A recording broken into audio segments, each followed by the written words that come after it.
আসসালামু আলাইকুম, কেমন আছেন সবাই? আশা করি সবাই ভালো আছেন। তো আজকে আমি আপনাদের দেখাবো কিভাবে জাভা প্রোগ্রামিং ল্যাঙ্গুয়েজ ব্যবহার করে অ্যান্ড্রয়েড স্টুডিও দিয়ে তৈরি করা একটি অ্যান্ড্রয়েড অ্যাপসের স্ট্যাটাস বারের কালারটি চেঞ্জ করতে হয়। তো প্রতিবারের মতোই আমি সবুজ হোসেন রয়েছে আপনাদের সাথে, আর আপনারা দেখছেন সহজ টেক। ওকে, তো অ্যান্ড্রয়েড স্টুডিও দিয়ে তৈরি করা একটি অ্যান্ড্রয়েড অ্যাপসের স্ট্যাটাস বারের কালারটি চেঞ্জ করার জন্য আপনাদের যেটা করতে হবে তা হচ্ছে আপনার প্রজেক্ট ফাইলের theme.xml ফাইলের মধ্যে ছোট্ট এক লাইনের একটা কোড লিখতে হবে। তো চলুন, এর জন্য প্রথমেই আমরা themes.xml ফাইলটা ওপেন করে নিই। তো এর জন্য আমরা এখান থেকে অ্যাপস অপশনে চলে যাচ্ছি, দেন এখান থেকে res ফোল্ডারটা ওপেন করলাম, দেন এখান থেকে ভ্যালুস ফোল্ডারটা ওপেন করলেই এই যে এখানে দেখুন থিমস নামে কিন্তু একটা ফোল্ডার দেওয়া রয়েছে এবং এই থিমস ফোল্ডারটার মধ্যেই কিন্তু themes.xml ফাইলটি দেওয়া রয়েছে। তো আমরা এখান থেকে themes.xml ফাইলটি ওপেন করে নিচ্ছি। ওকে, তো এখন অ্যাপসের স্ট্যাটাস বারের কালারটি চেঞ্জ করার জন্য আপনাদের যেটা করতে হবে, এই যে স্টাইল নামে যে কোডটা রয়েছে এই স্টাইল কোডের মধ্যে ছোট্ট এক লাইনের একটা কোড লিখতে হবে। তো এর জন্য আমি এখান থেকে এই স্টাইল কোডটা যেখানে শেষ হয়েছে তার উপরে একটি স্পেস দিয়ে ফাঁকা করে নিচ্ছি। দেন এখানে আমি যেটা দিব লেস দেন সাইনটা দিব, দেন এখানে লিখবো আইটেম, দেন এখানে আমরা লিখবো অ্যান্ড্রয়েড, দেন সেমিকোলন দিয়ে লিখবো স্ট্যাটাস বার কালার। এই যে এখানে দেখুন আমাদের কিন্তু অলরেডি সাজেশনে চলে আসছে।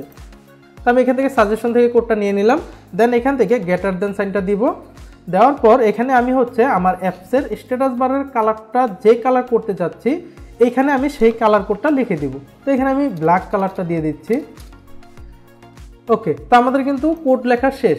এই ছোট্ট এক লাইনের কোড অ্যাড করলেই কিন্তু আপনার অ্যান্ড্রয়েড অ্যাপসের স্ট্যাটাস বারের কালারটি চেঞ্জ হয়ে যাবে। তো চলুন দেখি যে আসলে কালারটা কি চেঞ্জ হয়েছে কিনা। এর জন্য আমি এখান থেকে অ্যাক্টিভিটি main.xml ফাইলটা আসলাম।